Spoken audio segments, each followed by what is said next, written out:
Bismillahirrahmanirrahim. Assalamualaikum warahmatullahi wabarakatuh. Alhamdulillah rabbil alamin. Wassalatu wassalamu ala ashrafil anbiya'i wal mursalin sayyidina Muhammadin wa ala alihi wa ashabihi ajma'in. Faqala Allah ta'ala fi kitabihil karim ba'da a'udzu billahi minasyaitonir rajim. Ya ayyuhalladzina amanu taqullaha haqqa tuqatih wa la tamutunna illa wa antum muslimun. Jamaah rahimakumullah, hari ini Jumat 17 April 2020, 23 Sya'ban 1441 Hijriah. Kita masih dalam suasana locked up. Bukan lockdown, locked up. Terpenjara ya, di rumah masing-masing atas keadaan yang begini memprihatinkan. Saudaraku rahimakumullah, hari ini tema kita adalah mengenai karakter bangsa Rum. Karakter bangsa Rum, bangsa Romawi yang qadarullah pada era modern sekarang ini juga sedang mendominasi dunia. Dulu ada Romawi klasik, Romawi masa lalu, sekarang ada Romawi modern, tapi hakikatnya karakternya sama. Allah Ta'ala sebutkan dalam surat Ar-Rum ayat ke-7, ya'lamuna zahiran minal hayatid dunya wahum 'anil akhirati hum ghafilun. Mereka bangsa Rum itu hanya mengetahui, memahami, mengerti perkara-perkara yang zahir, yang material dari kehidupan dunia ini, sementara mengenai akhirat mereka lalai. Dan memang demikianlah bangsa yang Allah takdirkan memimpin dunia hari ini semenjak berlakunya sunnatut tadawul, sunnah pergiliran kepemimpinan dunia pada tahun 1924 Masehi, 1342 Hijrah, hampir 100 tahun yang lalu. Allah cabut hak kepemimpinan dunia dari tangan Islam dan umat Islam yang padahal sudah memimpin dunia ini dalam tempo yang sangat panjang, sangat lama, 1342 tahun semenjak hijrahnya Nabi SAW dan para sahabat ke Madinah. Maka Allah Ta'ala mengizinkan umat ini dengan ajaran Islam, dinul haq, dinullah, agama yang benar, agama Allah Subhanahu wa Ta'ala, menata kehidupan dunia. Tapi kemudian pada tahun 1342 Hijriah, Allah takdirkan berlakunya sunnatut tadawul, sunnah pergiliran. Allah cabut hak kepemimpinan kita umat Islam atas dunia ini dan Allah serahkan ke pihak lain, dan itu sepenuhnya hak Allah.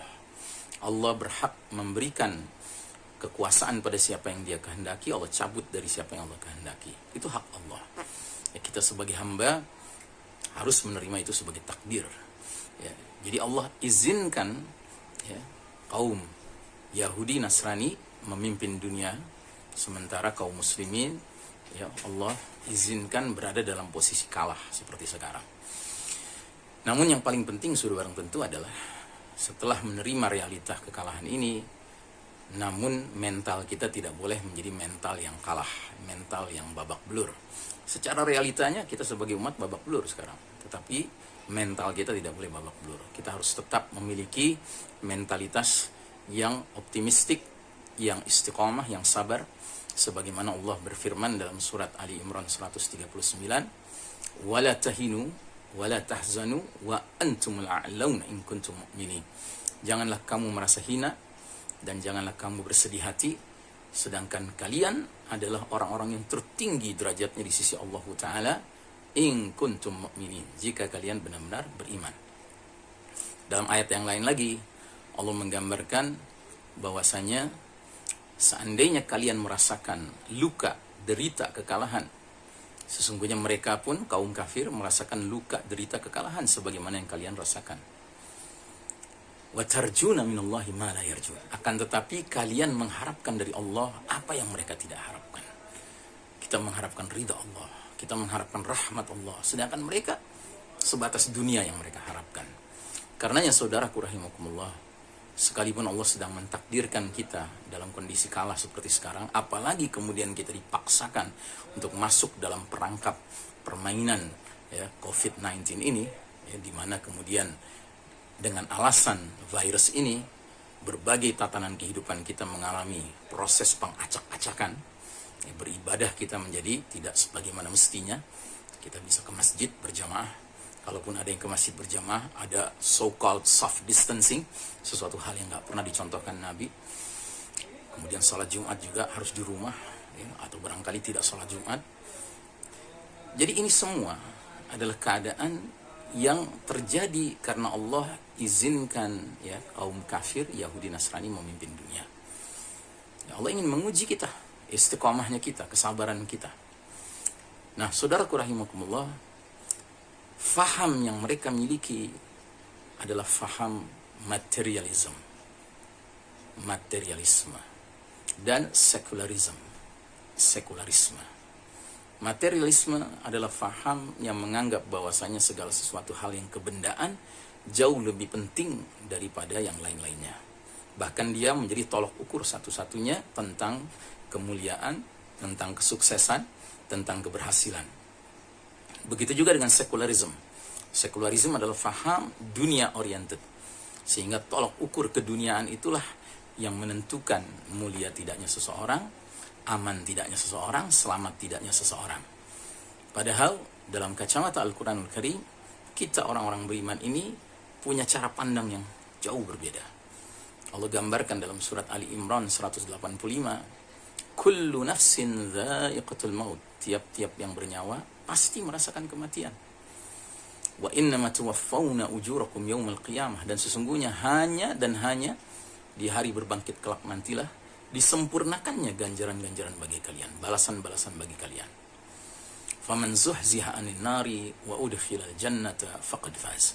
Maka barang siapa dijauhkan dari api neraka dan dimasukkan ke dalam jannah, sungguh dia telah meraih keberhasilan. Wa mal hayatud dunya illa mata'ul ghurur. Dan tiadalah kehidupan dunia ini melainkan permainan atau perhiasan yang memperdayakan, yang menipu. Jadi saudaraku rahimakumullah, di sini ada underline, ada garis bawah bahwasanya tolok ukur keberhasilan bagi seorang mukmin adalah dirinya dijauhkan dari api neraka Allah Ta'ala dan dimasukkan ke dalam jannahnya. Karenanya bagi kita orang beriman tidak ada hal yang lebih mengkhawatirkan daripada diharuskannya seorang manusia merasakan azab Allah Ta'ala. Itu yang paling mengkhawatirkan bagi kita.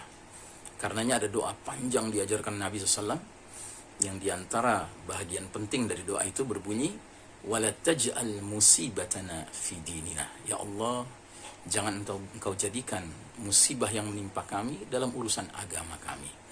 Jadi kita orang beriman ini, ya, kalau harus mengalami musibah berkenaan dengan harta, kita wajib sabar dan kita sanggup sabar. Kalau kita mengalami ujian, musibah berkenaan dengan kesehatan, kita wajib sabar dan kita sanggup sabar. Tapi musibah berkenaan dengan din, di mana kita mengalami pengebirian untuk menegakkan din kita, agama kita, syiar-syiar kita, di sini kita sesungguhnya tidak bisa merasa tenang dan tentram. Karena apa? Karena hakikatnya itulah musibah yang besar. Maka saudaraku rahimakumullah, sekali lagi kami ingatkan bahwa sebenarnya fakta bahwa sekarang kita ini dilarang ke masjid, ini fakta yang kita harus ada perasaan tidak ridho dengannya. Kenapa? Karena pada hakikatnya sejarah tidak pernah menunjukkan adanya pelarangan ke masjid.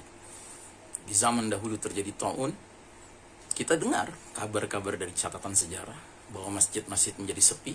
Tapi sepinya masjid karena apa? Ya karena umat sedang sakit, bahkan berwafat, ya, wafat mereka pada wafat dalam jumlah yang besar sekali.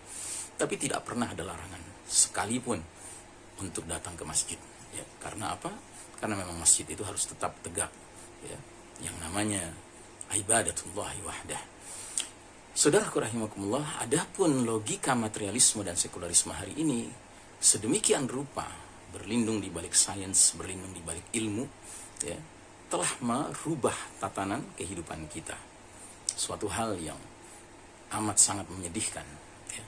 Kita umat Islam sudah lama diacak-acak dalam tatanan kehidupan menegakkan hukum. Tidak boleh menegakkan hukum Allah, hukum Islam. Di bidang politik pun demikian, harus menegakkan politik versi mereka, ya, versi Yahud dan Nasara. Bidang ekonomi pun demikian, harus mengandung, ya, riba. Ya, di bidang sosial pun demikian, di bidang macam-macam. Ya. Sekarang di bidang ibadah pun kita ingin diacak-acak. Karenanya saudaraku rahimakumullah, apa yang kita alami sekarang ini adalah sebuah interval ya dalam kehidupan sebagai umat. Dan kita harus yakin bahwa kalau sekarang kita berada dalam kondisi kalah, bukan berarti kita akan terus dalam kondisi kalah. Karena Nabi Muhammad SAW menggambarkan bahwa babak di mana kita hidup sekarang ini, babak keempat, babak mulkan jabariyah, babak para penguasa yang memaksakan kehendak ini, bukanlah babak terakhir perjalanan sejarah umat Islam. Nabi SAW bersabda, "Thumma takunu mulkan jabriyatan, fatakunu masya'allahu an takuna, thumma yarfa'uha idha sya'a ayyarfa'aha." Kemudian datang babak keempat, babak kepemimpinan para penguasa yang memaksakan kehendak. Dan ketika Allah berkehendak babak keempat ini berlalu, berlalulah babak keempat ini. Untuk kemudian datanglah babak kelima, dan itu sekaligus babak terakhir. Apa kata Nabi?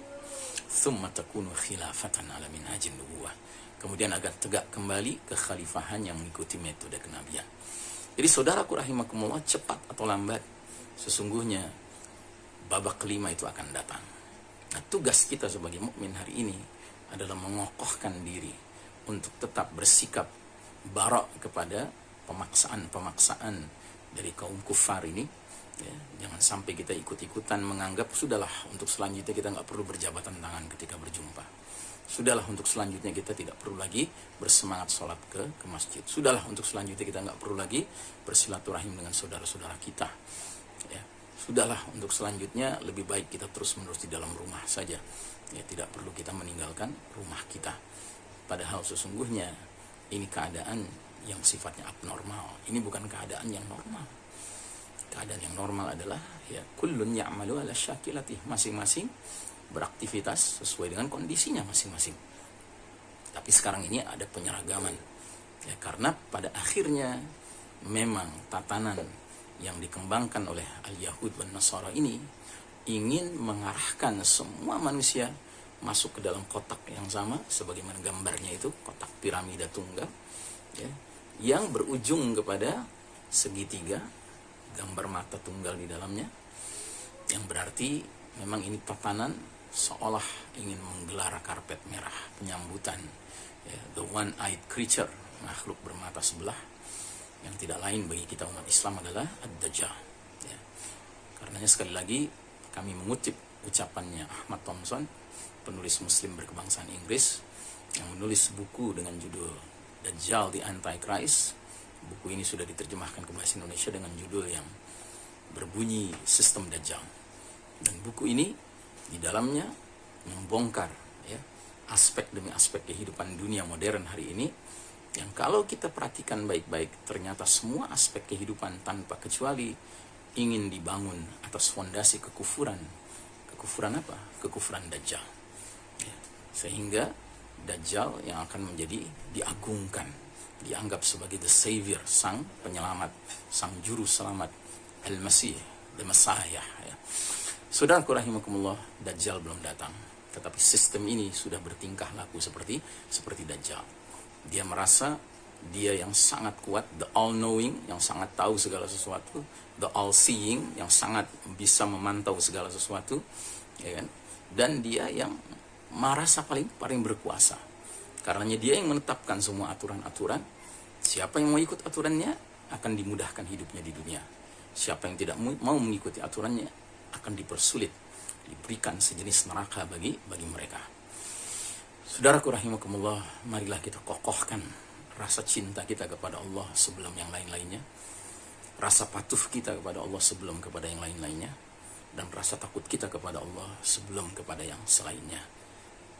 Demikian, sallallahu ala nabiyina Muhammadin wa ala alihi wa sahbihi wa sallim tasliman, walhamdulillahi rabbil alamin. Assalamualaikum warahmatullahi wabarakatuh.